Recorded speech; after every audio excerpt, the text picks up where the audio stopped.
Right. Yeah, first off, you know, I would like to start the video by giving all praises to our God, right? The God of Abraham, Isaac, and Jacob, man. Alright, so it has been a while since I've made a video, right? It's been yeah, it has been a while. Alright, so in this time, man, of course, I was going through some things because in December, around the 13th of December, I received some bad news. And obviously, to me that was something that was big, right? And it didn't go as I planned, right? And I pretty much spent all of December and a bit of January, being in a foul mood, man. Right, I was in a foul mood,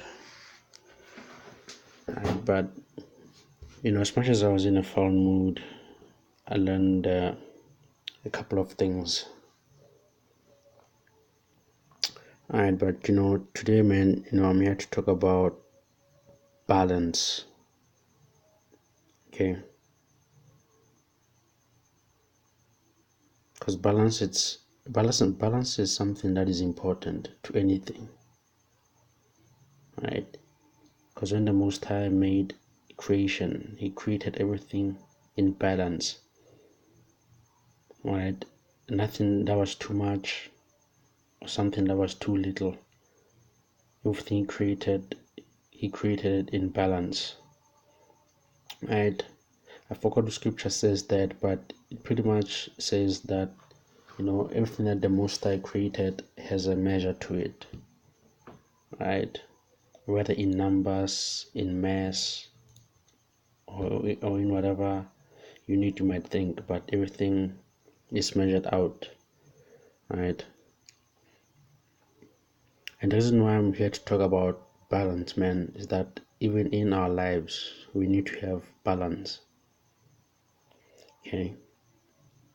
Whether it's diet, a balanced diet, it's important, okay? So, but as far as we know, like balance is not something that applies to everyone. And by that I mean what is balance for me might not necessarily be balanced for you. Okay. And something that we must understand. Especially like I'm making this video for for people who are new in the faith. I mean, I'm also new, but I mean people who are probably newer than I am. Right, and also it's for people who have weak conscience, if you will, weak conscience. And I'm also making this video for them. Right, because when we were in the world, we pretty much had what we thought of as balance then, right? But when you come into the truth, you need to re-establish balance, right? Because you introduced something new in your life, and that's something new that you've introduced. It's not something to be taken lightly, and in fact, it's one of the most heaviest things you can do, especially in these times, right? Because we live in times where everything, man, tries to throw us off balance.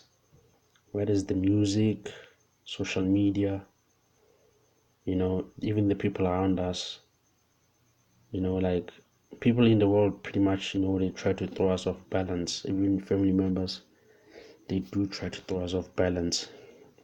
Alright, so what we need to do is to reestablish that balance in our lives. Alright, and this is the definition of the word balance. Right, but of course balance has several levels to it. Like anything, man, anything has several levels to it. Right, But here I'm just going to be talking about the basic, balance in the truth. I'm not going to talk about something that is deep and the likes. The definition of the word balance here, it says an even distribution of weight, enabling someone or something to remain upright and steady. Right. The keywords here is something. It's what? Enabling. Right. So balance is something that enables you to remain upright and steady. Okay. So when you look at the similarity, it's stability, equilibrium, steadiness. Right. I'm not gonna expound on those ones. And when you look at number 2, it says a situation in which different elements are equal or in correct proportions. Right. And when I'm talking about balance, I'm talking about having the balance in the truth while being in the truth. Right. That's what I'm talking about here. The verb says put something in a steady position so that it does not fall. Okay. And this is also important, man. The reason why I'm saying it's important is because, when you interact with a lot of people, right, you hear news of someone who was in the truth and then they fell out. People fall out because of several reasons. One being women, some being money, some being drugs, some being alcohol, right? Perhaps being like people not willing to go through the trials that comes with the truth. Alright. So now we understand why it's important for us to have balance. Right? Because the verb here says put something in a steady position so that it does not fall. Okay. And here, man, we're also talking about you having balance as a person while being in truth, as I mentioned. Okay. Balancing the truth and balancing your life to a point whereby you don't fall back into the world. Okay, because the truth is something that is heavy. Right? It's heavy for your mind and for your spirit. Okay, but when you look at number 2 here under the verb, says offset or compare the value of one thing with another. Okay, it says the cost of obtaining such information needs to be balanced with its benefit. Right? And also this one goes back into when Yahweh said, can you pretty much start building something without having to count the cost? Right? Meaning what? You didn't go back to the principles of balance. Like, do you have enough to cover, what you need to do in the truth and in your life? Right? I hope I make sense, man. Right? But you pretty much, like, everything, you have to measure it. Okay? And this is the book of Proverbs, chapter 30. Right? And I'm going to read verse 7. It says, 2 things have I required of thee. Deny me them not before I die. Right? Verse 8 says, remove far from me vanity. Right? And we'll look at the definition of vanity. It says vanity, falsehoods, emptiness, nothingness, vanity, emptiness of speech, lying, worthlessness.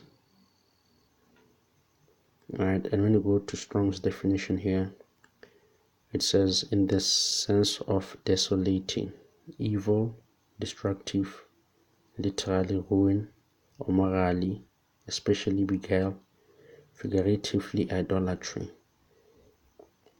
Right, false, subjectively uselessness, as deceptive, objectively, also invariably in vain. Okay, so when it says remove far from me vanity, right, we looked at what definition of vanity in this context is. And when you read in the book of Ecclesiastes, we know that, the things of the world, they are vanity, right?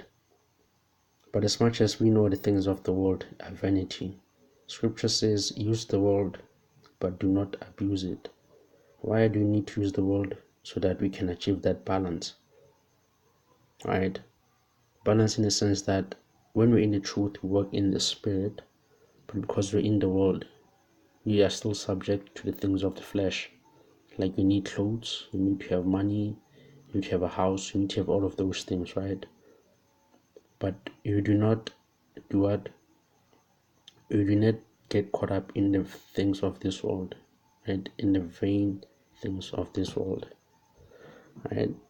So that's where balance comes in, right? So we try to establish balance in this walk of ours.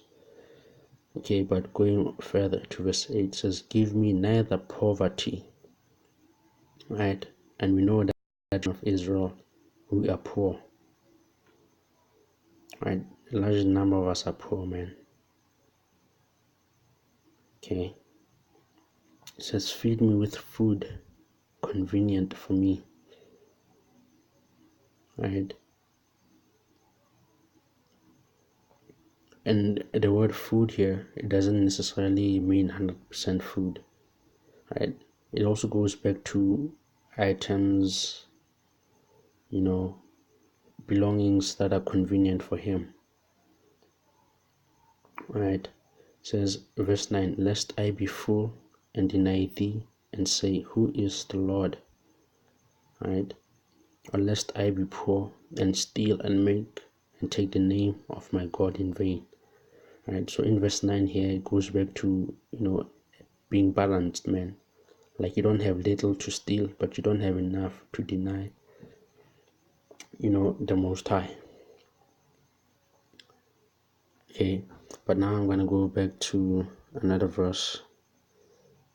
Yeah, I'm gonna go to 1 Corinthians chapter 10 and verse 23. Alright, 1 Corinthians 10 verse 23 says, all things are lawful for me. And we know when it says all things are lawful, it doesn't mean anything under the heaven is lawful, because homosexuality is not lawful, stealing is not lawful, idolatry is not lawful. Alright, so when it says all things are lawful for me, it's pretty much saying all the things that are within the law, they are lawful, right? But all things are not expedient. And if we look at the definition of the word expedient,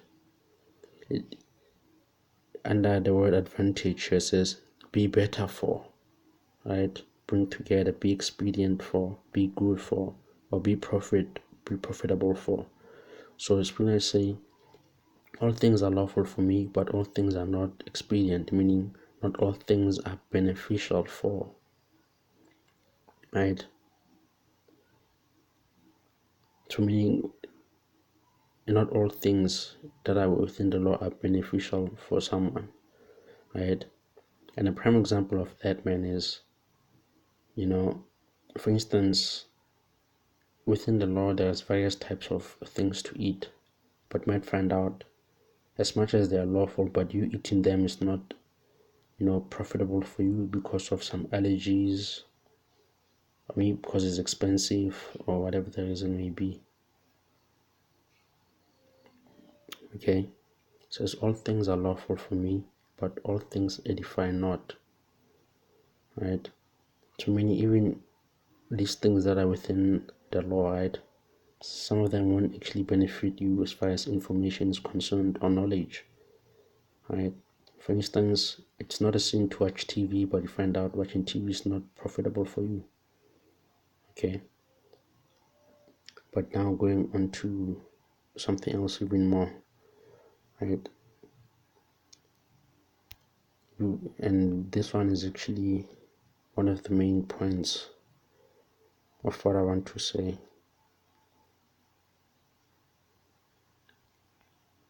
This right here is the book of Ecclesiasticus, chapter 37, and I'm going to read verse 27.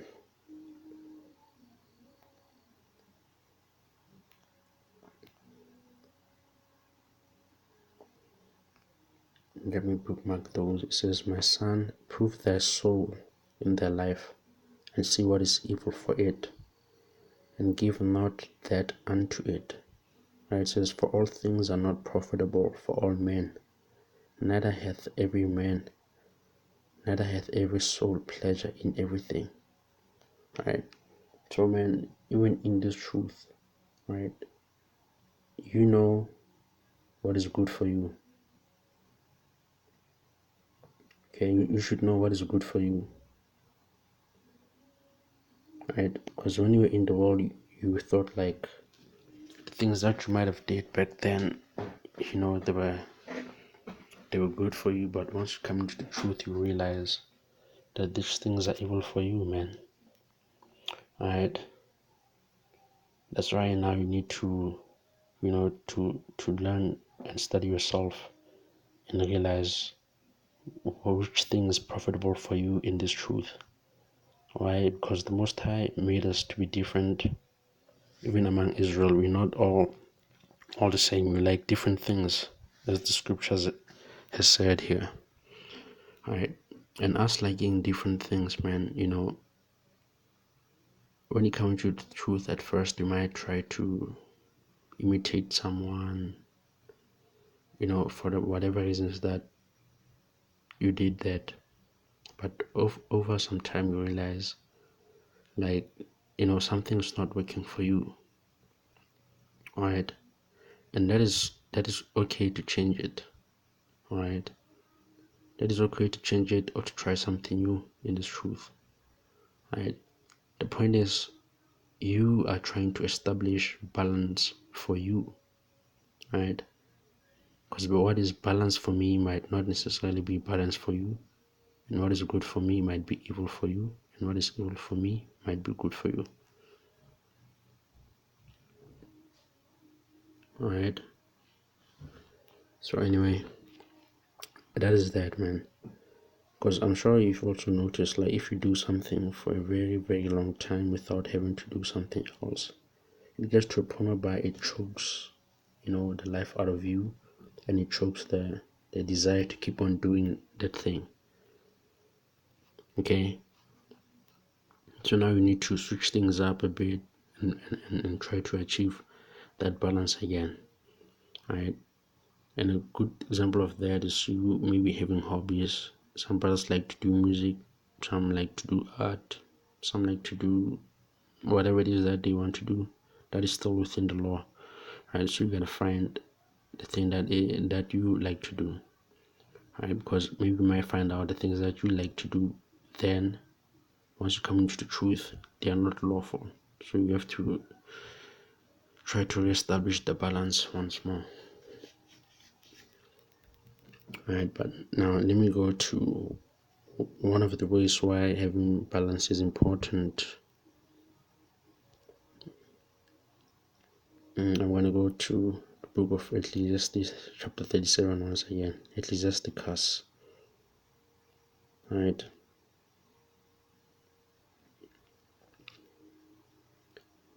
Verse 19 says, "There is one that is wise and teacheth many, and yet is unprofitable to himself." Right, and you might ask yourself, how can you have so much knowledge and then you become unprofitable to yourself? Right, and the reason, man, it's still on the same book, but a few chapters back. Ecclesiasticus 19 and verse 24. Right? It says, "He that hath small understanding and feareth God is better than one that hath much wisdom and transgresseth the law of the Most High. Right? Why? Because this man, like some people, they have much knowledge, but then they're unprofitable to themselves. Why? Because in this verse, what did they do? They have much wisdom, but transgress the law of the Most High. So you see, it also, once you put these scriptures together, you realize that obtaining balance, it's important, right? As much as you know, you have to balance it with applying what you know. Okay, because for me, like personally, I'm a person who likes to play video games, right? And I remember this one time I was playing The Sims 4, and I got my character, and of course I wanted to get him in, software development and all that. And I made that character, study every day, every time it's a week, to try to maximize its knowledge, right? But what happened was my character ended up being depressed, sad, lonely, pretty much all these negative feelings. Why? Because I didn't try to establish balance with that character. I then got to a point whereby now it was unable to do the things that I wanted it to do. Right? Because now it got to a point whereby it became like too much of a burden to do those things. Right? So even in this truth, man, we should try to establish balance. Okay, it is important, especially now that we're at the end. You don't want to end up having to go back into the world, right? And we know in this truth, one of the things that is important is having patience, right? But we know patience comes with suffering, right? We know that for some people, too much suffering gets them to a point whereby they don't want to partake of that thing anymore, right? So when you're in that situation, try to, balance that out, maybe with a hobby or being around your friends, of course, your friends that are in the truth. If you happen to interact with the people in the world, like scripture says, check the time, man. You don't want to spend too much time with people in the world, right? Because when you do that and you're in that state, it's gonna end up throwing you, out of the truth, right? That's what's gonna end up happening. And ultimately, the reason why we want to achieve balance, so that we may be able, to overcome, right, and keep the faith until the end. That's the reason why we try to establish balance. So with that, man, I hope you got edified. Alright, we need to keep the faith going, try to establish balance, because as you can see, the prophecies, they're coming to pass, with Iran and the US, because I had read recently that Iran shot missiles at the US, right? And also in another article, the US and not the US, man, Iran, China, and Russia, I believe, they joined hand in hand in doing military drills, right? And all of this is it's scriptural, right? And I believe it's found in the book of Second Esdras. Like, start reading the book of Second Esdras if you've not read it, right? Because that book, it's extremely relevant to the times we're in now. Okay, because ultimately that book is literally dealing about this time we're in, right? That's the purpose of that book. Okay, with that, I hope you got edified and you got something out of this video, right? So when you listen to this video, try to think of, ways in which you can achieve balance and not transgress the law, right? Achieving balance in your life and still being in the truth. Okay, like this thing is broad, right? But ultimately, just think about it, reflect on the things that you've been doing up to this point. Okay,